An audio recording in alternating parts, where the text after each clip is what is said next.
લોકસભાની ચૂંટણી ચાલી રહી છે એટલે રેવડી બજાર ખૂબ ગરમાયું છે. આ બુલેટિનના અંતમાં અમે એની જ વાત કરીશું. પીએમ મોદી કી ગેરંટીની વાત કરી રહ્યા છે. હવે એની સામે રાહુલ ગાંધી પણ ગેરંટીની વાતો કરી રહ્યા છે. તેમણે પહેલી ગેરંટી ભરતી ભરોસાની આપી છે.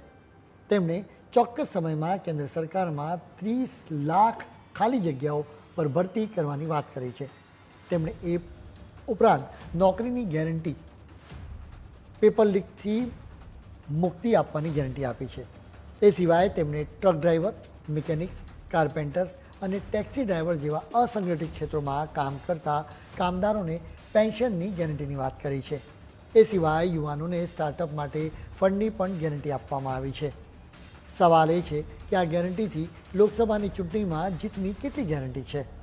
આ સવાલનો જવાબ મેળવવા માટે આ પહેલાંની ચૂંટણીના પરિણામો પર નજર કરવી પડે. 2022માં ઉત્તર પ્રદેશની વિધાનસભાની ચૂંટણી દરમિયાન રાહુલ અને પ્રિયંકા ગાંધીએ પેપર લીક અને ભરતીમાં ભ્રષ્ટાચારને નાબૂદ કરવાનો મુદ્દો ઉઠાવ્યો હતો.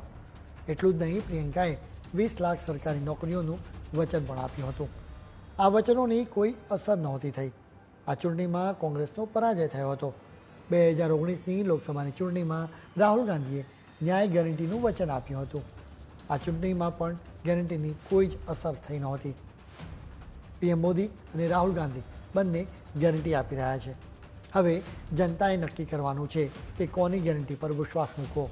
અલબત્ત એક વાત અહીં સારી એ છે કે આ લોકસભાની ચૂંટણીમાં નેતાઓના ભાષણોમાં તમારા હિતો જ કેન્દ્ર સ્થાને છે. આજના બુલેટિનમાં આજે બસ આટલું જ. ફરી કાલે મળીશું નવા મુદ્દા સાથે. ત્યાં સુધી